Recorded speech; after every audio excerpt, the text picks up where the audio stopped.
Assalamualaikum warahmatullahi wabarakatuh. Bismillahirrahmanirrahim. Innal hamdalillah nahmaduhu wa nasta'inuhu wa nastaghfiruhu wa na'udzu billahi min shururi anfusina wa min sayyiati a'malina. Man yahdihillahu fala mudilla lahu wa man yudlilhu fala hadiya lahu.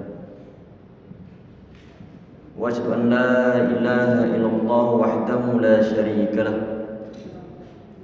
Wa asyhadu anna Muhammadan abduhu wa rasuluh. Tsumma ma ba'd. Jemaah sekalian yang insyaallah dirahmati oleh Allah Subhanahu wa taala, kita lanjutkan insyaallah kajian kitab Riyadhus Shalihin.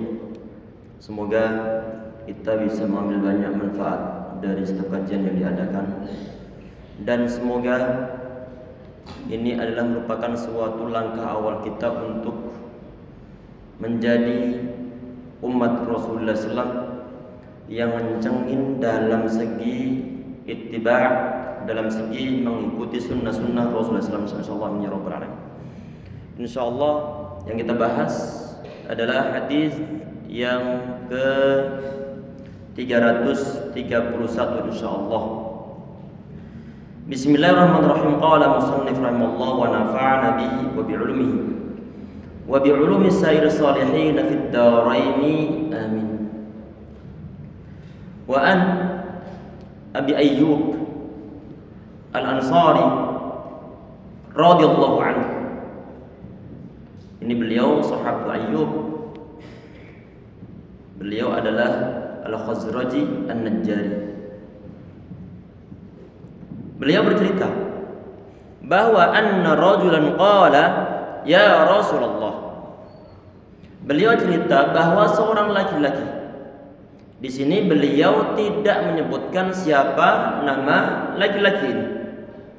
Di saat laki-laki tersebut dia mendatangi Nabi Muhammad SAW, pasti dia adalah seorang sahabat. Pasti dia adalah seorang sahabat.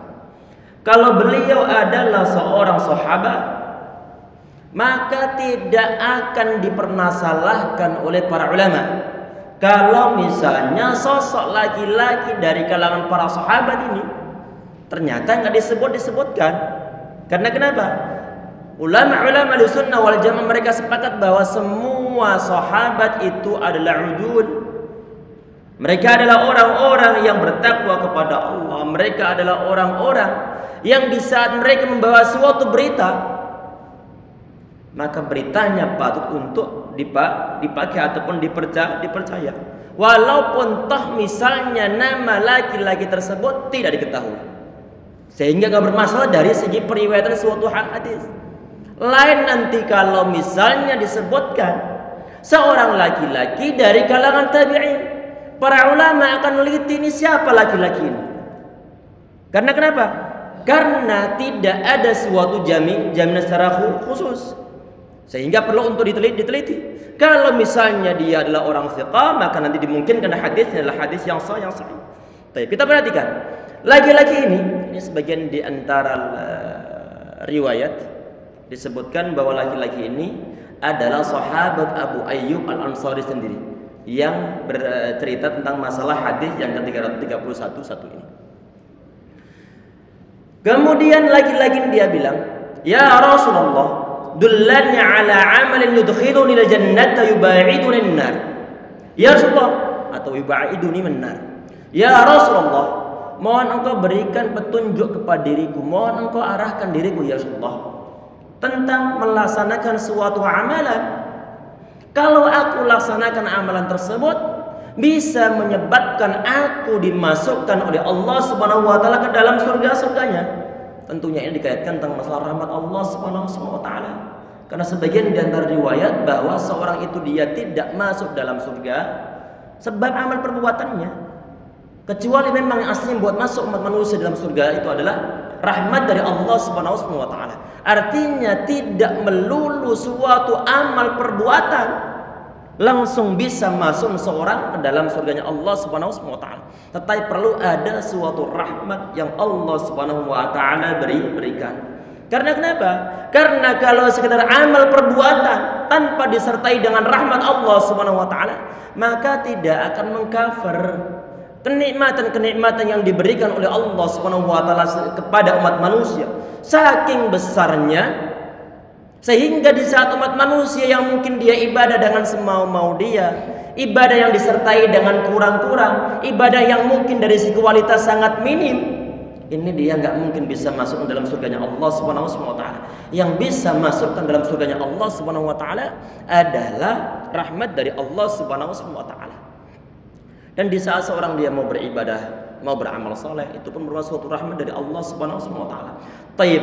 Lagi-lagi yang dia minta kepada Muhammad SAW amalan-amalan yang dimungkinkan menjadi suatu penyebab dia bisa dimasukkan oleh Allah SWT ke dalam surga-surganya, serta menjauhkan dari kobaran api neraka. Kemudian Muhammad beliau mengatakan ta'budullaha wa la tusyriku bihi syai'an.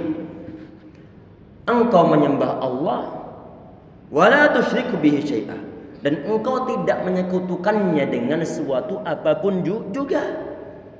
Ibadah dimungkinkan dia ini mendapatkan suatu pahala, dimungkinkan dia ini nggak mendapatkan suatu pahala di saat ibadah tersebut disertai dengan pengagungan, disertai dengan peribadatan kepada selain Allah Subhanahu wa taala.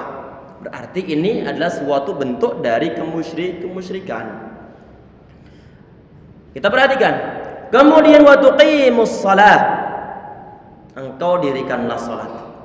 Nabi Muhammad SAW beliau tidak mengatakan, kata para ulama di saat mereka mensyarahi hadis ini, wa tuqimus shalah, tidak, Nabi Muhammad beliau tidak mengatakan wa tuqdi atas shalah.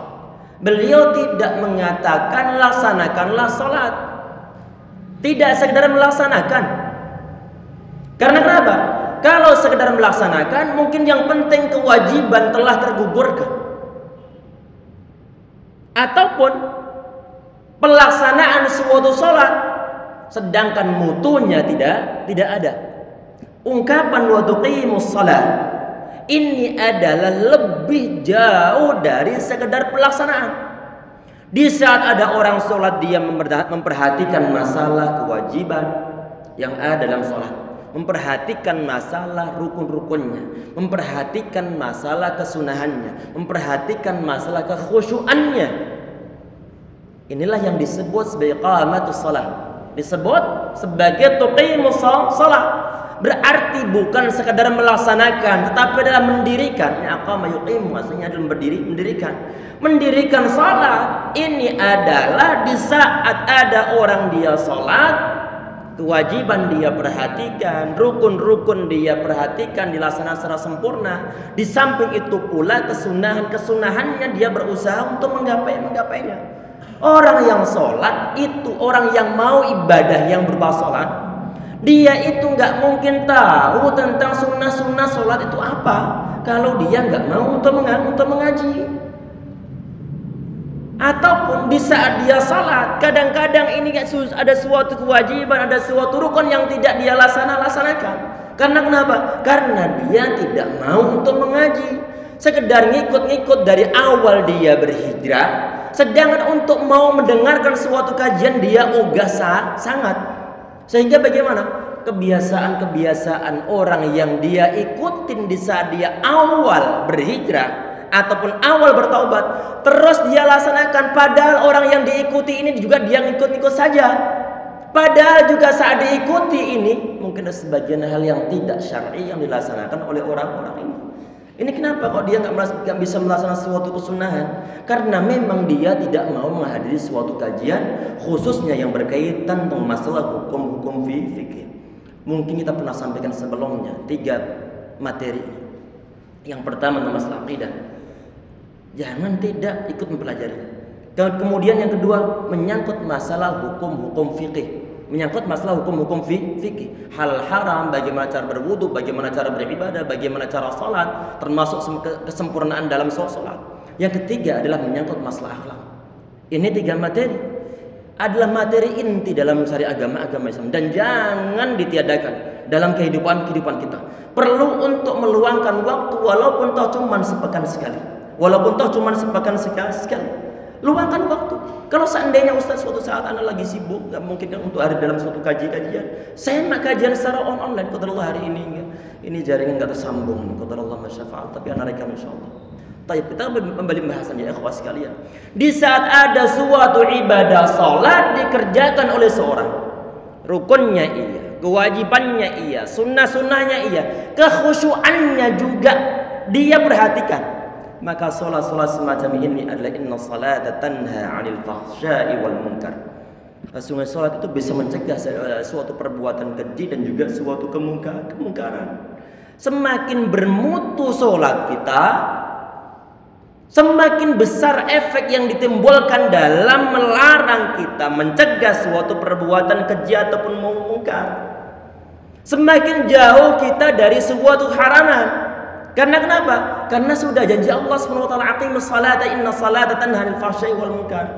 Engkau dirikanlah salat, sungguh salat itu adalah bisa mencegah suatu perbuatan keji dan juga mungkar.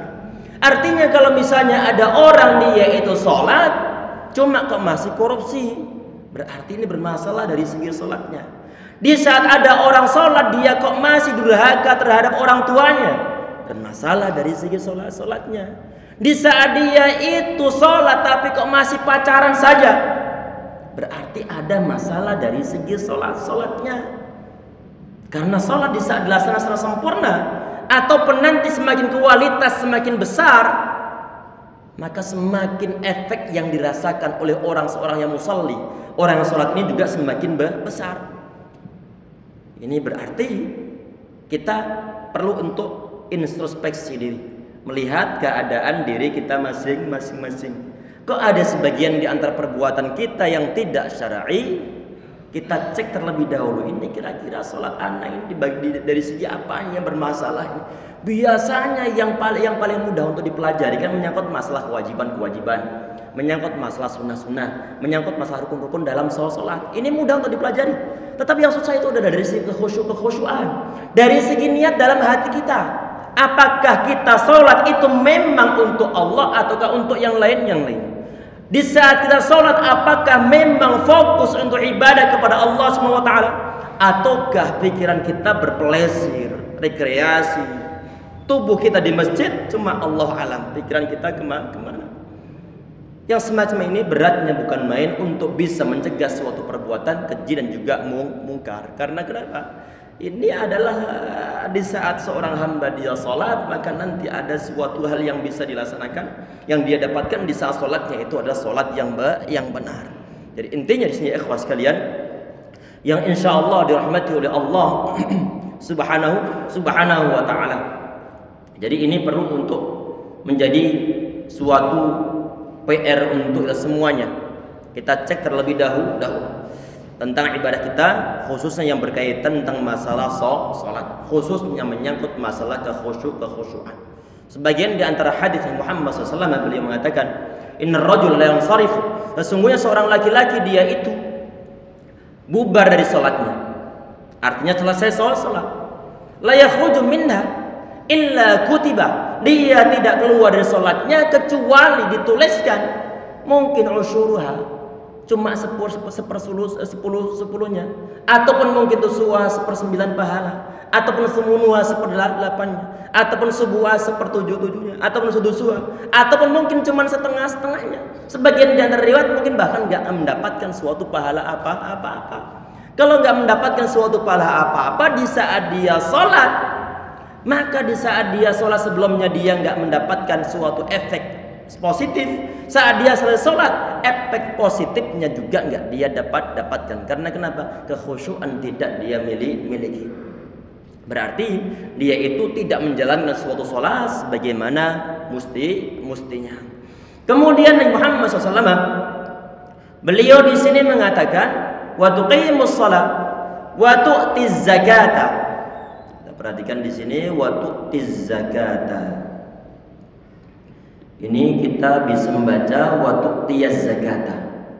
Bisa kita baca wa tu'tiyaz zakata.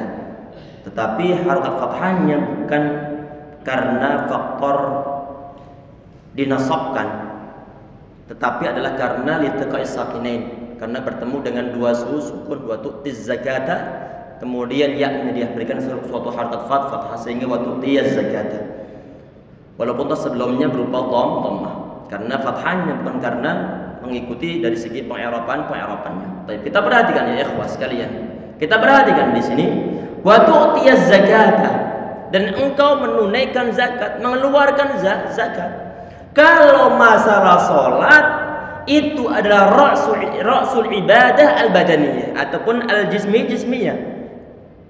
Sholat kalau dibilang dia adalah merupakan suatu pokok ataupun inti ibadah berupa badan, maka zakat ini adalah inti dari suatu ibadah yang berupa ibadah maliyah ataupun ibadah harta. Ini pun suatu hal yang berat, suatu kewajiban. Wa tasilur rahimah, dan engkau menyambung silaturahim. Ini yang disebutkan dalam hadis-hadis ini ya ikhwas sekalian. Tentunya yang sesuai dengan bab yang dibahas oleh Al-Imam An-Nawawi rahimahullah adalah poin yang terakhir ini, yaitu menyambung tali silaturahim. Yang sudah berapa kali pertemuan belum selesai karena memang cukup pembahasannya cukup panjang tentang menyambung tali silaturahim. Ada orang yang ingin untuk memutuskan hubungan kerabatan, kemudian walaupun toh mungkin orang yang mau diputus hubungan kerabatannya, dia berusaha untuk berjuang mati-mati mempertahankannya, tapi tahu-tahu kemudian terpaksa diputuskan. Kemudian dia berusaha untuk menyambungnya. Ini adalah yang bisa nanti mendapatkan suatu pahala yang besar. Sedangkan orang-orang yang memutuskan tali rahim, Nabi Muhammad beliau mengatakan la yadkhulu jannata qati'ur rahim, tidak akan masuk surga orang yang memutuskan ar-rahim ataupun tali kerabatan. Kemudian hadis yang ke-332.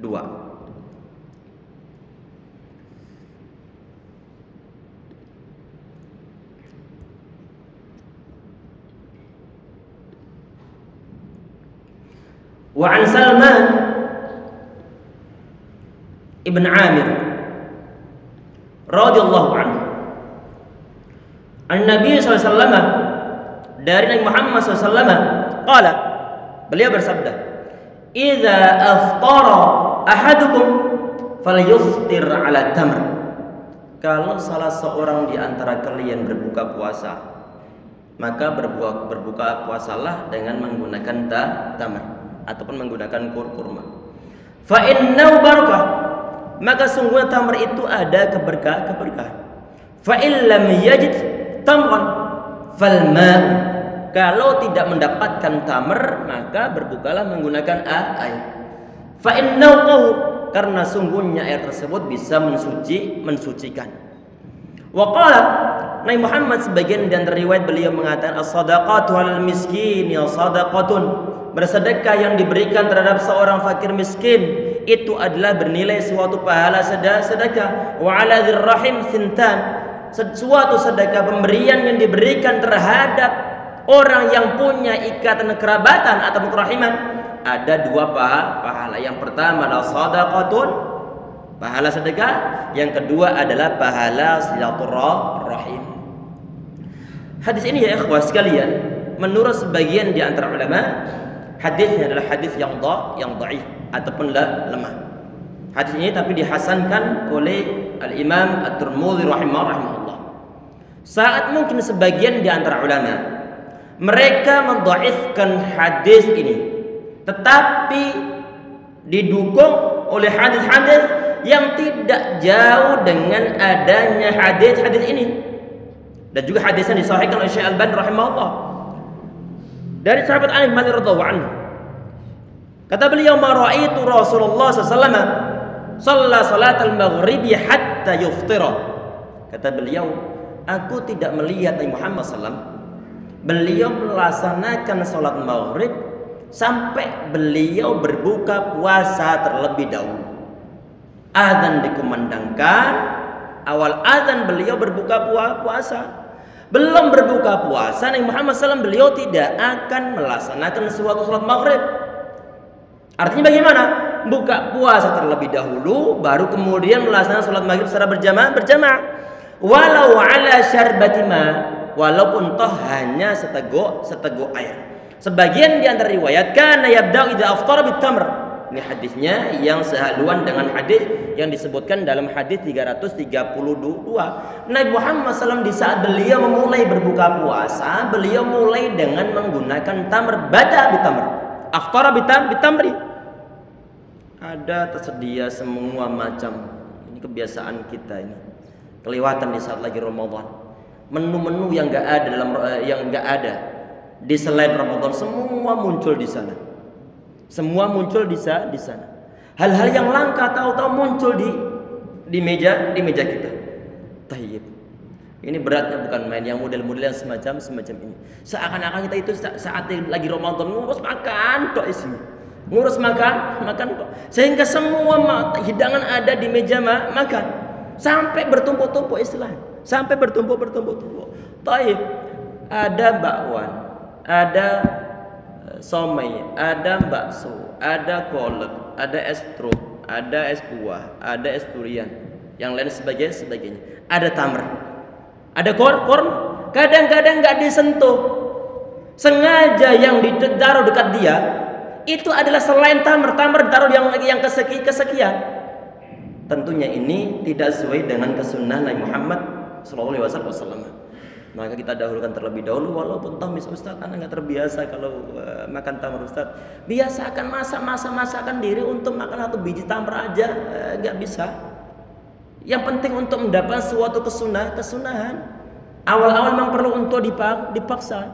Dan itulah kesunahan Nabi Muhammad SAW. Sebelum beliau makan yang lain, Allah alam di zaman beliau adanya apa saja, tentunya nggak selengkap kita. Tapi beliau mendahulukan makan tamar daripada yang lainnya. Kalau seandainya nggak ada, maka sebagaimana disebutkan dalam hadis ini, bahwa beliau kalau nggak ada, fa illam takun hasawatin lima, maka beliau minum seteguk air. Minimal nanti kegiatan kita yang minum seteguk air itu adalah merupakan suatu bentuk dari iftar, sudah mendapatkan suatu pahala dari Allah Subhanahu wa taala. Selesai minum langsung ke masjid. Jangan dikenyangin semua, diantem habis setengah hidangan. Kalau sudah kita salah strategi untuk melaksanakan sholat jamaah maghrib, beratnya bukan main. Jangankan tarawih, untuk maghrib sudah berat ini. Sudah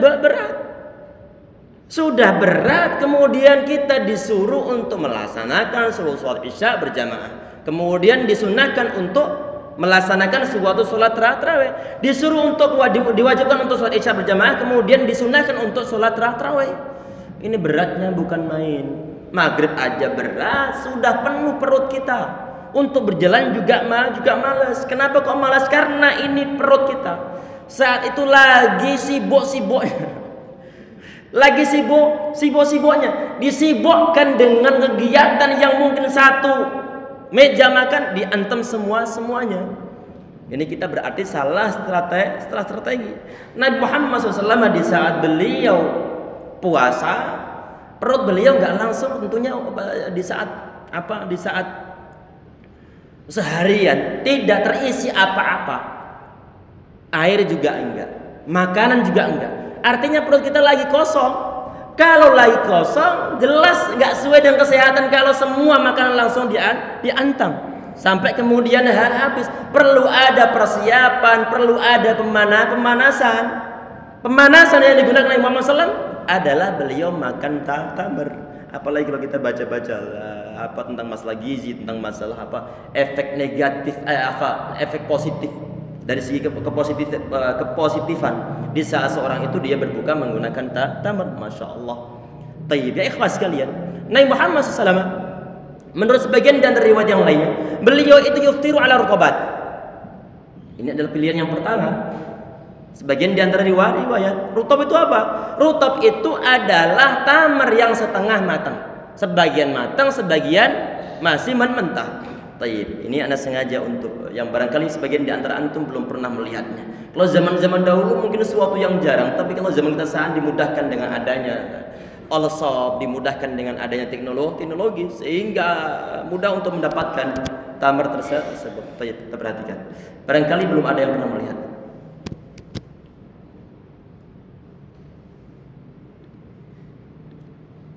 Nggak terbawa.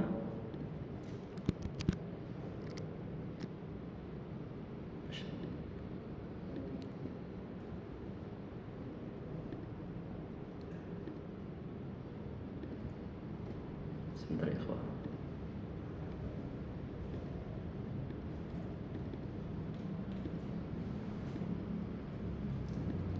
Ini tamar nih. Ini yang disebut sebagai tamar, setengah matang, setengah masih mentah. Ini ataupun model-modelnya yang semacam ini. Ini masih ada di dompolan, masih ada di pohonnya. Setengah matang, setengah mentah. Ini yang biasanya didahulukan Nabi Muhammad SAW. Kalau tamar yang semacam ini nggak ada, beliau makan tamar yang tadinya setengah matang, setengah mentah ini. Ini yang disebut sebagai rutab. Disebut sebagai rutab. Kalau masih yang mentah banget disebut sebagai balh biasanya. Balhun, yaitu tamar yang masih mentah. Ini setengah matang, setengah mentah. Ini enaknya bukan main. Mudah didapatkan di zaman-zaman kita saat ini. Kita perhatikan ya ikhwah. Kita kembali ke pembahasan. Nabi Muhammad SAW beliau makan menggunakan atau berbuka puasa menggunakan rutab. Kalau seandainya nggak ada, maka nanti menggunakan tamar. Kalau seandainya nggak ada pun nanti bisa untuk mendapatkan suatu kesunahan dengan menggunakan air. Ustadz, nggak ada tamar. Apakah nanti untuk hal-hal ataupun barang-barang ataupun mungkin makan yang manis, apakah bisa mengcovernya? Sebagian di antara orang ataupun sebagian di antara ulama mengatakan iya. Allahu a'lam. Tapi yang perlu dahulukan terlebih dahulu, apalagi di zaman kita saat ini, rumah itu jangan sampai tidak ada tamarnya. Sehingga sewaktu-waktu kita berbuka puasa untuk puasa sunnah, di samping kita melaksanakan suatu kesunahan puasa, kita juga mendapatkan suatu kesunahan makanan yang dijadikan Nabi Muhammad SAW sebagai suatu buka puasa. Di dalam hadis yang 332 ini ya ikhwah, kata para ulama, ini diantara kesimpulannya adalah ada unsur menyegerakan berbuka puasa, dan juga hadis yang tentang Nabi Muhammad SAW, beliau tidak sholat maghrib kecuali telah berbuka puasa terlebih dahulu. Berarti ada suatu fadilah tersendiri di saat menyegerakan berbuka puasa dengan menggunakan tamar atau menggunakan rutab. Kemudian hadis yang berikutnya 333, wa an Ibnu Umar, dari sahabat Ibn Umar Ibn Khattab radhiyallahu anhu, beliau mengatakan kanat tahti imra'atun. Ini kalau diartikan secara bahasa, tahti itu artinya adalah di bawahku, di bawahku. Ini kenapa menggunakan bahasa yang semacam ini? Ini adalah merupakan suatu bahasa kiasan. Kalau seorang suami dia punya istri, tentunya istri ini berada di bawah kepemimpinan dari suaminya. Sehingga ada atasan, ada bawahan. Sehingga disebutkan di sini adalah tahti, di bawahku. Artinya di bawah kepemimpinanku, karena seorang suami dia adalah merupakan seorang qawwam, seorang pemimpin yang nanti memimpin rumah tangganya. Di sini kata beliau, aku punya seorang perempuan ataupun aku punya seorang istri. Wa kuntu hibbuha, aku mencintai istri tersebut. Wa kana Umar yakni abahu yaqrahuha, tetapi Umar, kadang-kadang sebagian di antara sahabat mereka nyebut tentang orang tuanya langsung disebutkan namanya. Wa kana Umar yakni abahu yaqrahuha, tetapi Umar beliau tidak senang terhadap istriku. Sehingga kemudian ini kan nanti intinya sahabat Umar bin Khattab, beliau perintah kepada sahabat Abdullah bin Umar bin Khattab agar menceraikan istrinya ini. Dan beliau nggak terima, nggak mau menceraikan. Akhirnya kemudian sahabat Ibnu Umar bin Khattab ini, beliau menghadap Nabi Muhammad SAW bercerita bahwa ayahnya nyuruh beliau untuk menceraikan istri-istrinya. Nabi Muhammad SAW beliau mengatakan, udah engkau ceraikan saja, engkau ceraikan saja. Tapi ya ikhwah sekalian, sebelum kita lanjutkan tentang masalah ini, di sini kan disebutkan bahwa sahabat Umar bin Khattab radhiyallahu anhu, beliau tidak menyukai menantunya itu, sehingga meminta anaknya untuk menceraikannya. Ini kata para ulama, ketidaksenangan tentang masalah hal ini ada dua model. Yang pertama adalah ketidaksenangan karena faktor dunia. Mungkin kalau faktor dunia beda karakter, mungkin nggak seneng wataknya, ataupun nggak senang perangai yang dimiliki oleh perempuan ini. Artinya nggak mencocoki. Maka ini nanti masuk dalam pembahasan al-arwah junudun mujannadah. Ruh-ruh itu sebagaimana pasukan yang mengelompok.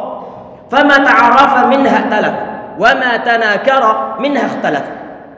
Di saat nanti ruh-ruh ini dia saling mengenal, maka mereka akan akrab.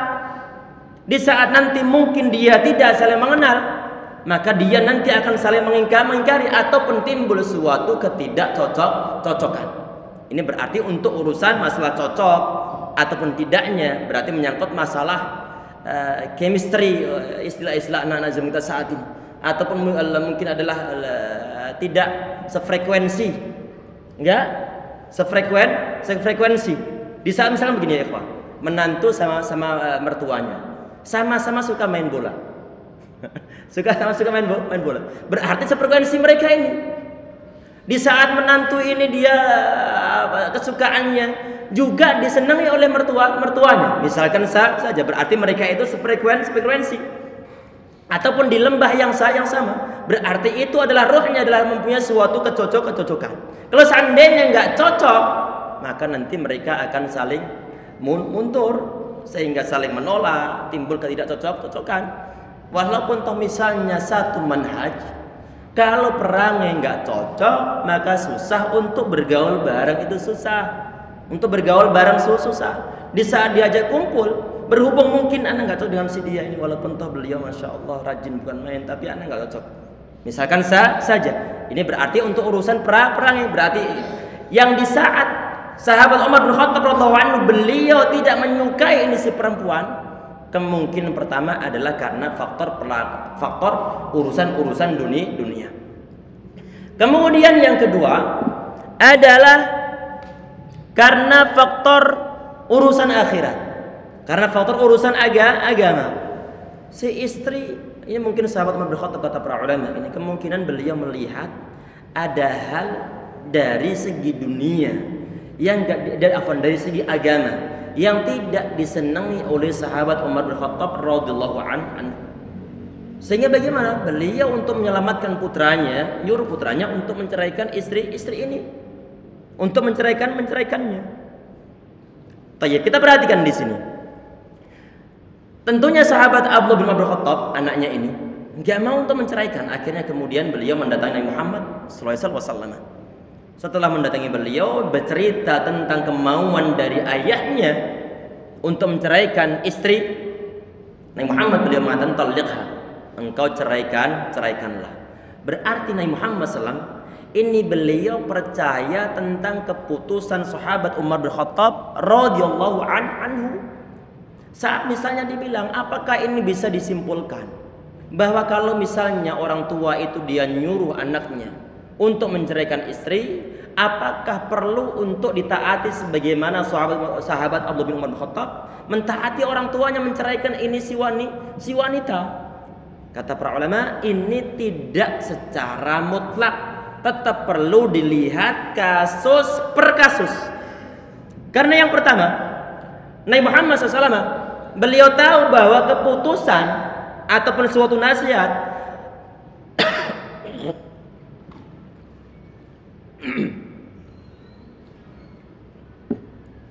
atau nasihat sahabat Umar bin Khattab kepada putranya Ini adalah Nabi Muhammad, beliau sangat percaya siapa sahabat Umar bin Khattab.